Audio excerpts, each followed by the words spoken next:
Karena pentingnya ilmu, apa yang dikatakan Rasulullah, man amila bila ilman amaluhu mardudatun la.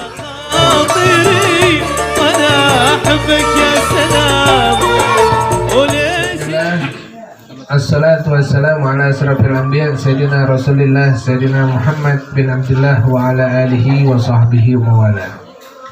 Allahumma salli wa sallim ala sayyidina wa habibina wa syafi'ina wa maulana nabiyyina Muhammadin sallallahu alaihi wa sallam iftahil bab rahmatillah adada ma fi ilmillah salatu wa salaman daimani bidawami mulkillah wa ala alihi wa sahbihi wa wala. Assalamualaikum warahmatullahi wabarakatuh. Waalaikumsalam warahmatullahi wabarakatuh. Alhamdulillah, kita bersyukur pada Allah Subhanahu wa Ta'ala, yang dimana pada siang hari ini dengan izin Allah kita bisa duduk kumpul di Ma'had Fathul Ulum. Betul? Mudah-mudahan Allah Subhanahu wa Ta'ala membukakan kepada hati kita daripada rahasia-rahasia ilmunya Allah Subhanahu wa Ta'ala. Dan semoga Allah Subhanahu wa Ta'ala menanamkan ilmu tersebut ke dalam hati kita. Rabbi zidni ilman warzuqni fahman. Rabbi zidna ilman warzuqna fahman. Amin ya rabbal alamin. Dulu Habib sempat jadi kayak kalian, nyantri. Karena apa? Kata Nabi Muhammad sallallahu alaihi wasallam, Nabi itu berpesan ada 5. Yang pertama, kun aliman. Apa yang dimaksud dengan kun aliman? Jadilah kalian orang-orang yang berilmu. Kenapa dikatakan jadi orang yang berilmu?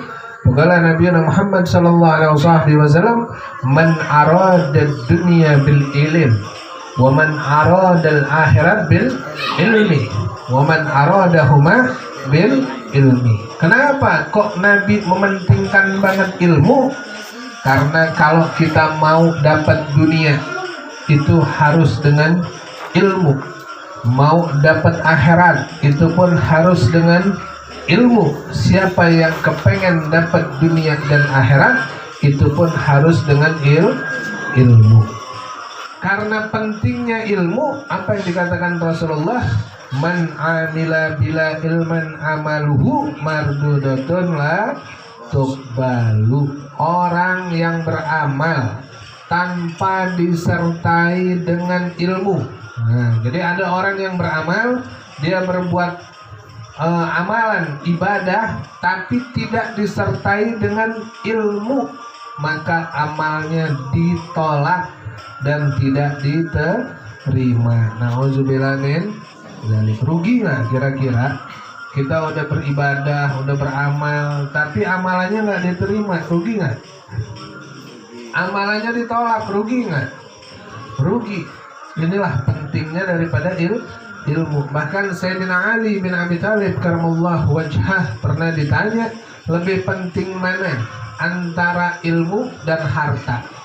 Apa jawaban Sayyidina Ali? Jawabannya berbeda-beda. Beliau jawab yang pertama, harta belum tentu bisa mencari ilmu, tapi dengan ilmu bisa mencari harta. Kemudian lagi Sayyidina Ali katakan apa? Ilmu akan menjaga kita, sedangkan harta kita yang harus menjaganya. Jadi kata Sayyidina Ali bin Abi Thalib, dengan ilmu kita bisa dapatkan akhirat, dengan harta belum tentu kita bisa dapat akhirat, kecuali harta yang disedekahkan, insya Allah. Sehingga setelah Rasulullah katakan kun aliman, jadilah kalian orang yang berilmu. Seandainya kita ini bukan orang yang berilmu, maka kun muta'alliman, jadilah muta'allim. Apa arti dari muta'allim? Orang yang mempelajari ilmu. Nah, berarti insya Allah para santri yang hadir ke tempat ini, mereka masuk ke dalam golongan yang kedua, golongan muta'allim, orang-orang yang mempelajari ilmu.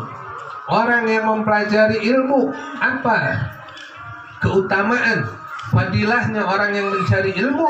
Selain Nabi mengatakan talabul ilmi faridatun ala kulli muslimin wal muslimat, dan dijamak oleh Nabi ala kulli muslim. Kata Nabi apa? Mencari ilmu itu hukumnya wajib. Hukumnya wajib bagi setiap muslim. Hukumnya wajib. Bahkan orang yang ketika dia keluar dari rumahnya, melangkahkan kakinya untuk mencari ilmu, na'udzubillah min zalik, di tengah perjalanan terjadi sesuatu pada dirinya yang menyebabkan ia kehilangan nyawanya, faqala Rasulullah mata sahidan, mati dalam keadaan sahid. Wa Nabiyuna Muhammad sallallahu alaihi wasallam yaqul man mata sahidan yadkhulunal jannah bi ghairi hisab.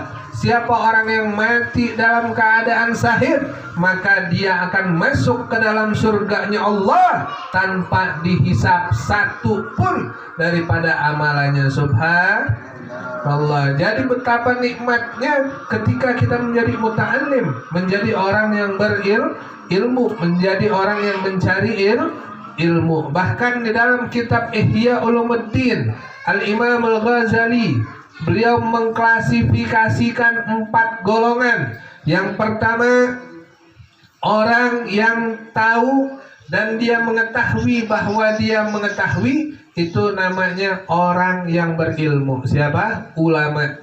Dia tahu, dia mengetahui, dia tahu. Itu di dalam kitab Ihya Ulumuddin. Kemudian golongan yang kedua, siapa? Ada orang yang tahu tapi dia nggak tahu kalau dia tahu. Siapa mereka? Mereka adalah golongan orang-orang yang pelit akan ilmu. Dia tahu tetapi dia tidak mau membagi ilmunya sama orang lain. Golongan yang ketiga, orang yang tidak tahu, dia tahu kalau dia nggak tahu. Siapa mereka? Mereka adalah para pencari ilmu. Mereka adalah para muta'allim.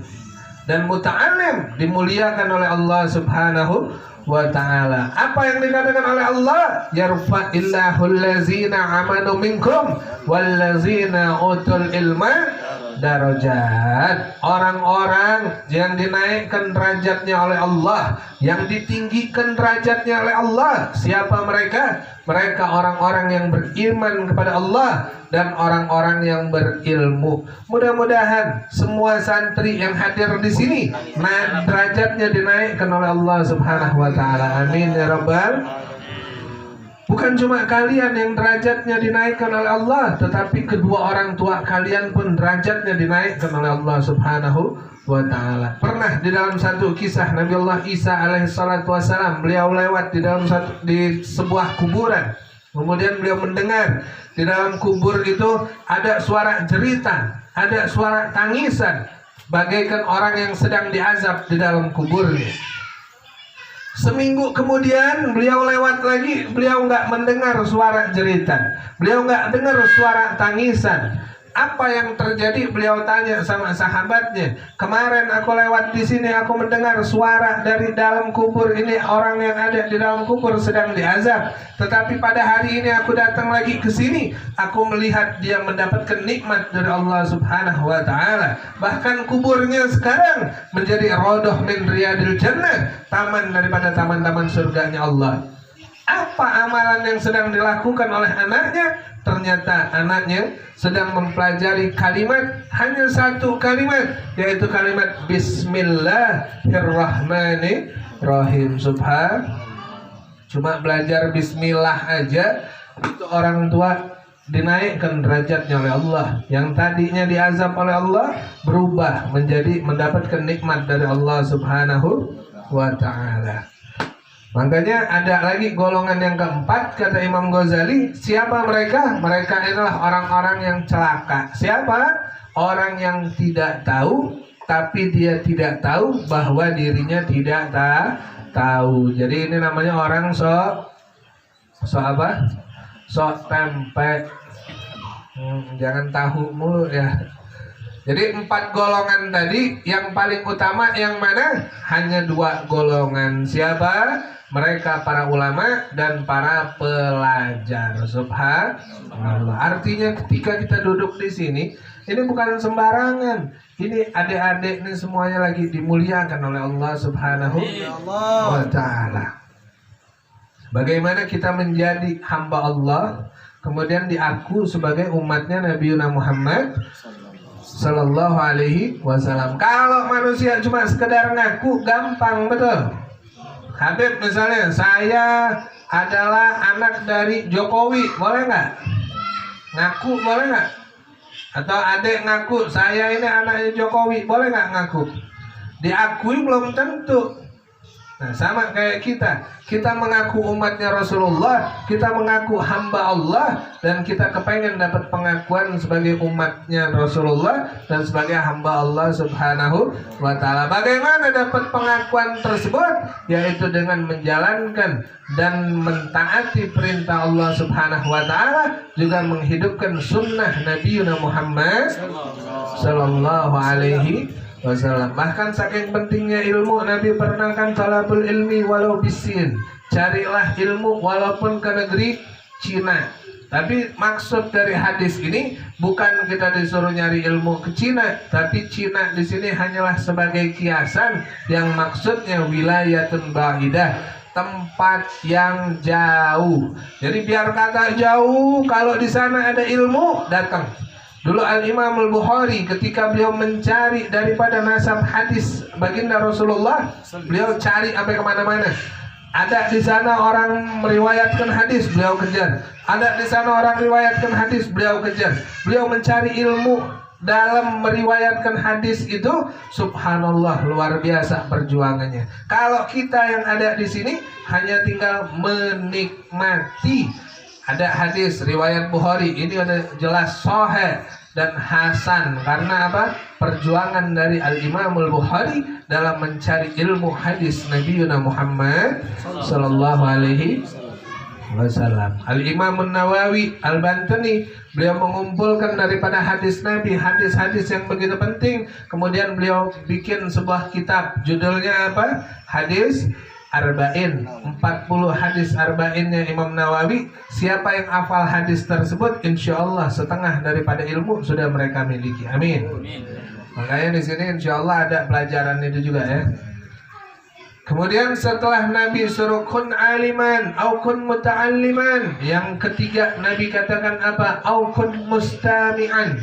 Apa yang dimaksud dengan mustami'? Mustami adalah pendengar yang baik. Mendengarkan siapa? Mendengarkan ahli alim, mendengarkan para muta'allim. Cukup mereka dengarkan saja, mereka mendapatkan pahala dari Allah Subhanahu wa ta'ala. Jadi yang pertama tadi apa? Kun aliman. Yang kedua aukun muta'alliman. Yang ketiga aukun mustami'an. Yang keempat apa? Aukun muhibban, atau jadilah kalian orang yang cinta. Siapa mereka? Mereka bukan alim, mereka bukan muta'allim, mereka bukan mustami'.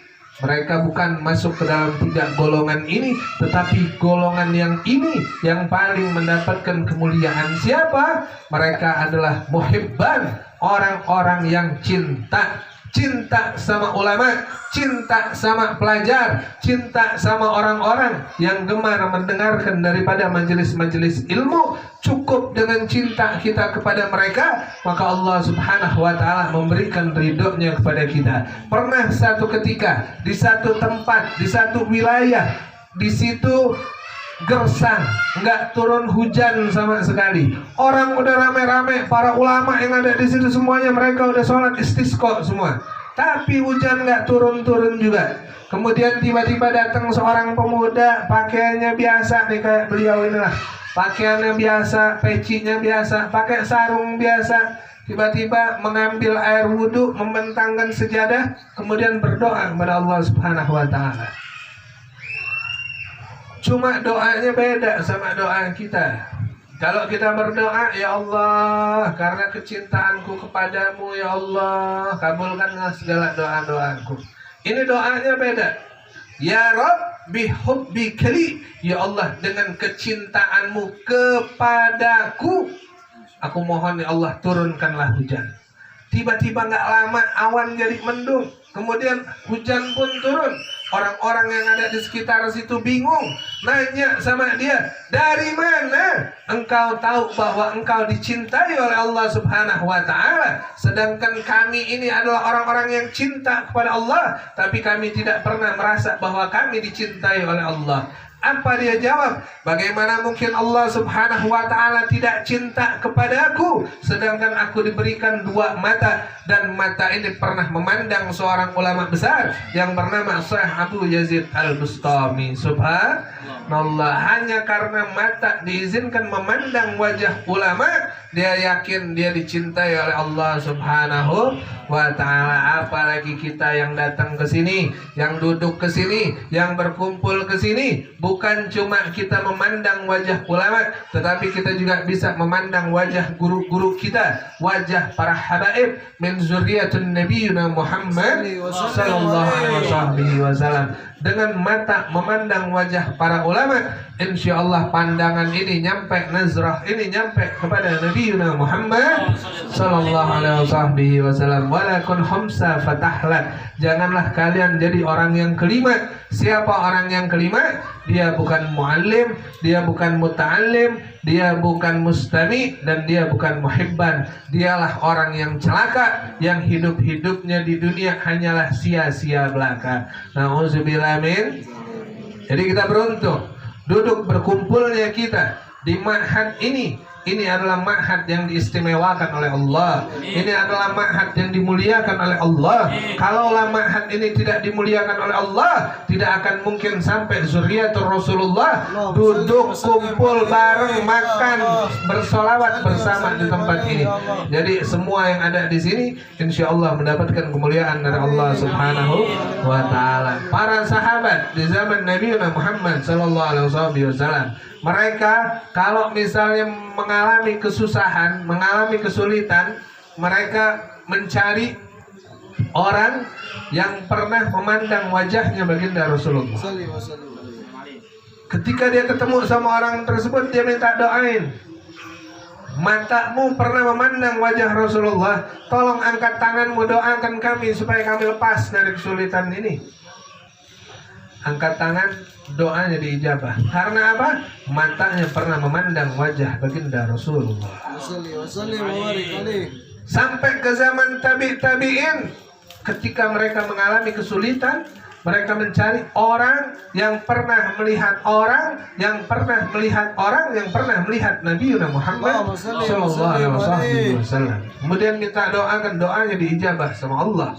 Begitu nyampe ke zaman yang berikutnya, mereka mencari orang yang pernah melihat orang, yang pernah melihat orang, yang pernah melihat orang, yang pernah memandang wajah Nabi Muhammad sallallahu alaihi wasallam.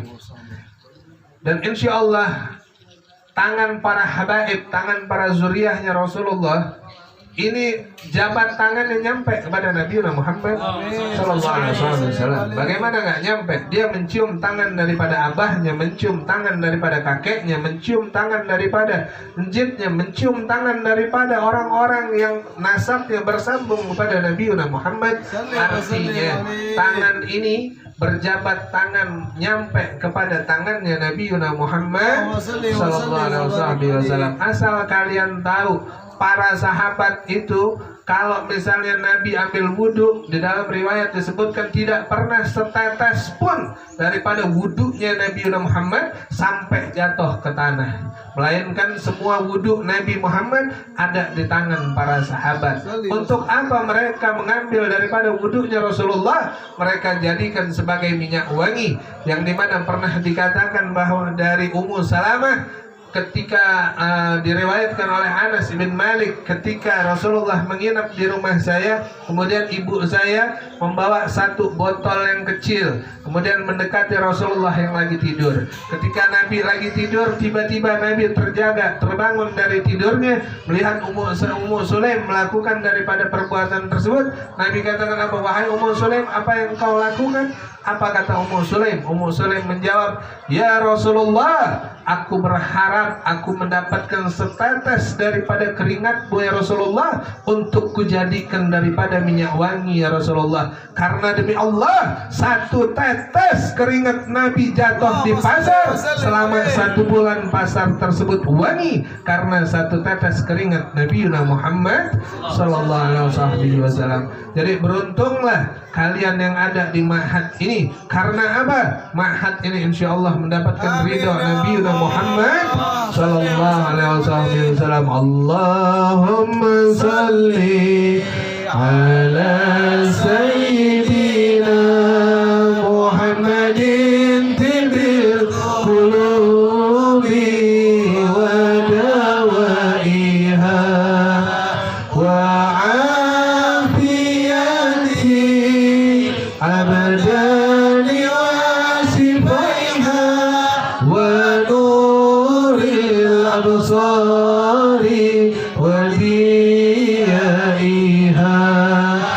wa ala alihi wa sahbihi wa. Ayo lebih semangat lagi semua ikut. Allahumma salli ala sayyidina Muhammadin tibil qulubi wa dawaiha wa afiyati abdani wa sifaiha wa nuril absari wa diyaiha wa ala pegang dadanya yang sebelah kanan, pegang dada sebelah kanan. Allahumma salli ala sayyidina Muhammadin tibil qulubi wa dawaiha wa afiyati abdani wa sifaiha wa nuril absari wa diyaiha wa ala alihi wa sahbihi wa sallim. Sallu ala nabi. Mudah-mudahan Allah subhanahu wa ta'ala jadikan hati kita mendapatkan nur Nabi Muhammad sallallahu alaihi wasallam dan mendapatkan cahaya indahnya ilmu langsung dari Allah subhanahu wa ta'ala, dan Allah subhanahu wa ta'ala golongkan kita menjadi anak-anak yang saleh wa salehah, dan Allah subhanahu wa ta'ala masukkan kita dalam golongan minal mustaqim, orang-orang yang senantiasa istiqamah di jalan Allah subhanahu wa ta'ala. Amin ya rabbal alamin. Wassalamualaikum warahmatullahi wabarakatuh.